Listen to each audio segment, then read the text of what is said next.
So someone in the group last year asked to look at gatekeeping and sceptic parts, and so off I went to research them, and now I'm coming back. And what I found is that there's not a huge amount in the IFS literature about gatekeeping parts. So even more than normal, I'm going to be asking you to check in your systems about what is a gatekeeping part for you. So the first thing I did is I sort of started thinking, what are gatekeepers to me? And so, being a fan of fantasy literature, ta-da! It's the knight in armour standing in front of the castle gates, and then there's the trellis that comes down, and then if you're allowed to get in, you then go to the next slot, and there's probably some more guards at the bottom of the staircase, and then you might go up the staircase, and there's going to be more guards standing in front of the nobleman or the king, and there's going to be courtiers, and there's a little bit of a progression, maybe a hierarchy. I don't know. Modern day, you might go into a business, and there's the reception person, and then you might go in the lift upstairs, and there's another receptionist that's going to let you in or not let you in, and so that's where I went. Where do you go? If you're in a family, certainly it used to be, you'd have to go to the dad, wouldn't you, to ask for, be able to be with their daughter. So those were just some sort of thoughts that came to me just as I was looking into it. And then I looked up a definition, and I tried to apply it more to IFS, but when I looked up the definition, it's the people that filter calls, who has access to the decision makers, and who limits distractions and interruptions from the people inside. So I thought that was interesting. And translating into IFS, maybe, check inside for you, they may be parts that control access to other parts, to our actions, or to our vulnerabilities. So I'm just wondering how that settles in for you, what that means for you. For me, it went, well, that's all managers and firefighters, isn't it? It's like, well, let's just talk about IFS. So looking after us, our protectors do, so, we don't go anywhere near the vulnerabilities. They come in at the merest whiff of vulnerability. So I had a look around the literature, and not much around gatekeepers specifically. There are some really good podcasts, and I'll put this in the notes afterwards. Mike Elkin and IFS talks about suspicious and stubborn protectors. Don't know how the suspicious and stubborn protectors would be feeling about being called that, but hey. Chris Barris on 4 types of challenging protectors. And then there's Christine Dixon, who's a practitioner in the Ordinary Sacred. She's got some lovely videos about some of this sort of thing. Then also in the literature, there's a curveball. Exiles are seen as the gatekeepers of our hidden memories. So I just wanted to pop that in. I thought that was really important. But I'm going to, in this talk about protectors. So are gatekeepers all protective parts? So all of them. Are they the classic defence mechanisms of other therapeutic modalities? Maybe. Where am I? The most important thing is, what are they for you? And I'm going to really invite you to take what you like and leave the rest.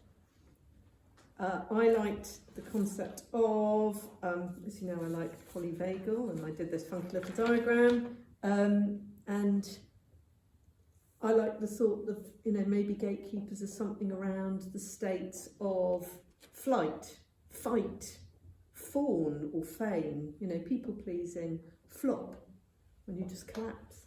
Have I missed one? Freeze, which is in the state between sympathetic and dorsal. So that was one sort of question, don't know how that is for you. Then I continued to look through, and again we've talked in this group about Martha Sweezy and her, oh, I love this shame cycle, and it's like, are all parts protecting from the vulnerability behind the curtain? And if this isn't familiar to you, Christine Dixon talks about it. Well, it's in Martha Sweezy's fabulous book on shame and guilt, and I did a talk last year. So what she talks about there in the shame cycle are the managers of the internal critics and the never again team, the anticipatory scouts, and then the firefighters of the warrior mutiny. It's not me, it's you. And the lovely soothers, the firefighting team that will take you out of relationship, out of, and they'll, you know, drink, drugs, sex, work, fantasy, that sort of thing. So again, you know, those are gatekeepers, keeping us away from the vulnerability. So I had a chat with people, and in the Wednesday group here, we had conversations, and so my thinking kept developing. So for me, and for this talk, I'm looking at protectors, those ones that are stopping me doing something, not doing the thing, shutting me down, stopping me doing the job, stopping me walking out of the house. They have a clear defensive role, not trusting others, or that me, self, can lead the system. They believe they have to manage situations in life. They don't trust me, myself, to do it. Probably very young, they came in and they lost self's ability to protect the system. They had to do it. Don't know how that's landing. I'm seeing lots of nodding. And I'm really, you know, really not an expert here. I have not found much about gatekeeping, so we're sort of, it's not quite making it up as we go, but it fundamentally it is. Also, ask inside, what's on for you? So, hierarchy of gatekeepers, and then some work in teams. My hierarchy is, so my major gatekeeper, and she's called gatekeeper in my system, is one that came in when I was in my mum's belly. And my mum had some very strong parts that loved to drink. And so what I was told when I talked to this part is that she came in when, you know, mum would have a drink and mum would have some extreme feelings and protect me, and so she's here and she stops me breathing. And every single body worker I've been to and therapist goes, Tash, you're not breathing. So I just breathe here. I don't breathe down here. And it really, you know, it's really interesting. It's like I can, it doesn't feel like I'm breathing much at all. It's just really very, very shallow. And so I've really got to know her, and I'm working with her and spending time, and know some of the little ones that she protects, but major gatekeeper to everything in my world. And it really, you know, it's really interesting. It's like I can, it doesn't feel like I'm breathing much at all. It's just really very, very shallow. And so I've really got to know her, and I'm working with her and spending time, and know some of the little ones that she protects, but major gatekeeper to everything in my world. And where are we? Yep. So then I thought I'd bring a little bit more theory, coming back to Cease Sykes, who's on addictive processes. She does lovely things on IFS talks and out in the world. And she designed this lovely triangle, and we have managers here and firefighters here. So further down is, and I wanted to say, as a couple of you mentioned on the intro, that we have polarizations. And again, there's a polarization talk on the website. We can have manager-manager polarizations, we can have manager-firefighter polarizations, which is the classic one, and we can have polarizations everywhere. But what's the one at the bottom? And exiles. So these are the ones below the line we are trying to protect all the time. So this is our protective system that keeps us from the merest whiff of vulnerability. And just to confuse matters, just a tiny bit, is when you have a protective system that comes so strongly, or comes in as a firefighter, it can move to be a manager. I don't know if that makes sense, but you can have dissociation as a reaction or as a bit of a way of life. Is that making sense? Yeah, okay. So, I'm looking first of all at a manager-manager polarization, which is, so a part wants me to learn all about, it wants me to do IFS and get, and really get into it. So another manager, really sceptical, comes in and goes, well, that's a load of nonsense, isn't it? It makes all these promises and, there's so much hope. Well, I know there, and really has a go, and, actually the healing steps, it's all shamanic and that's really woo-woo, and and so I have sceptical parts, I have parts that think, that intellectualise, that analyse, and will stop me doing anything. So I'm seeing nodding. That looks as though that might have sort of hit a little bit of a spot for some of you. I have, again, parts that want me to do things and parts that are hypervigilantly planning, organising, every single eventuality that could happen. So they stop me doing things. Or, like the gatekeepers of the castle, they might let me in a little bit, and the checking, okay, and then they let me in a little bit more. So there's those.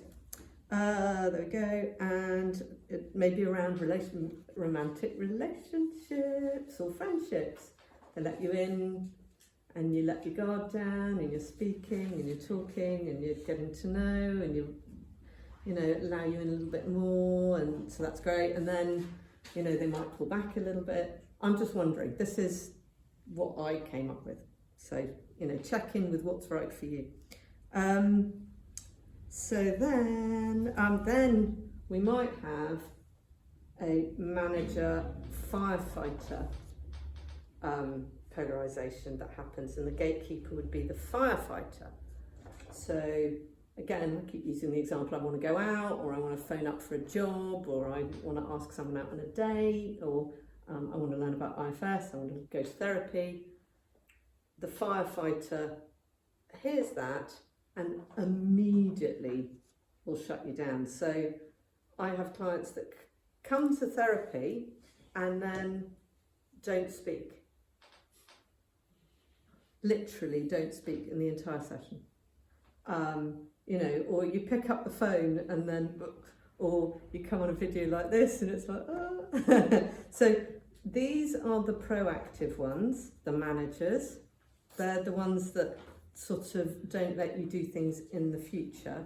And these firefighters are the reactive ones that react super speedily, that are protecting you from the vulnerability down here. This is often concerned about the future and other people often. Not always, but. So, firefighters. And I just wanted to put in procrastinating parts. Maybe those are reactive firefighter gatekeepers, not sure, don't know what's in your system. Wanted to quickly add in a bit about neurodivergence and impulsivity, and don't know if you know the word monotropic. I identify as so monotropic, I get totally focused on stuff like IFS. You probably have noticed that. And so I don't know if this is a thing, but I like have an anti-gatekeeper part or a trait that just sort of rushes in and then just does the thing without thinking, and everyone's going, oh, what did you do that for? But it's just super impulsive, I can be so hyper-focused, and I just crash in and do the thing. Alternatively, there's the other ones, so my gatekeeping parts feel trodden on. And then there's the other neurodivergent thing that often happens of demand avoidance, and it's like, I'm thinking of doing the thing, I'm going to do the thing, someone else says to do the thing, and I say, no, I'm not going to do the thing. So I just thought that was a bit of fun to put in there, or really serious because it can really impact. And is my monotropism, is my hyper focus like it's almost like a superpower gatekeeper, because it stops me eating, it stops me looking after my kids, spending time with my partner, poor thing. It does its major gatekeeping. So again, is that a trait or is that a part? I don't know. It's sort of, I have to check in with myself when it's a part and when it's actually my super focus. Is that making sense? Yeah, I'm seeing nodding. Nearly there. What next? How do we spend time with these gatekeeping protectors? Just like my fabulous guys at the gate. Where are they? There's this one. I like this one. So, how do you get past this person? So in olden times, you might charm them, or you might plead with them, or you might fight with them, or you might, I don't know. IFS, it's all about getting to know them, befriending them, seeing what their hopes are, what their fears are. It's about unblending. When self comes into the system, when self is, parts can relax so that you, who is always there behind these parts, can meet with these protectors. Magic happens. But we're not trying to sort of push past them. We're trying to get to know them first and foremost. So, just as we always would, how do they turn up in your body, like we did in the meditation? A voice, can you see them? Can you feel them in your body? Have you got that impulse to fight, to flee, to people please, to freeze, to flop? Invite them, get to know these parts. The 6 Fs, the focus, the flesh out, the friend, the find out its fears. Chris Barris reminds that they always have as their intention to protect. They make sense in the context in which they're formed. So at some point that protector makes sense. And so self can come in, self offers hope and just the loveliness and the friendship that, and we negotiate. We just keep negotiating. And the reminder that there is always the safe space, the eye in the storm that is self, that maybe we didn't have on the outside, but we do on the inside. And the gatekeepers, remember, only see the protectors of others. Self has that beautiful X-ray bird's eye vision that can look behind people's protectors to the vulnerabilities. And you can have the perspective, which parts often can't. Even our wonderful gatekeeping parts, they don't have the full perspective that self can have. I really want to, and just remembering your psyche has space for the gatekeeping parts and all other parts and the vulnerabilities, and there's still space for you, for self. Your self is in there. So I'm just drawing a line under that, and a word now about sceptical parts, because I promised I'd do sceptical parts. But to me, that's within the gatekeeping. They're really welcome in IFS, and aren't they really, really important? And Martha Sweezy says, it's the only thing I found written about sceptical parts, in our experience, once sceptical parts believe their safety concerns can be effectively addressed, they are usually willing to try something new. We ask wary protectors to think of therapy, or think of what we're doing, as a laboratory experiment. So ask them to have a little leap of faith and just try and see how they feel. And we do that in, we titrate, we use little bits of, can you just relax back and let me do this for 5 minutes? No? Okay, you won't let me do it for 5 minutes. How about 1 minute? 10 seconds? Yeah? Okay, let's see. And you just keep asking the sceptical parts. They don't have to believe anything we say about internal resources, but they do. The invitation is to meet the self to find out if we're telling the truth.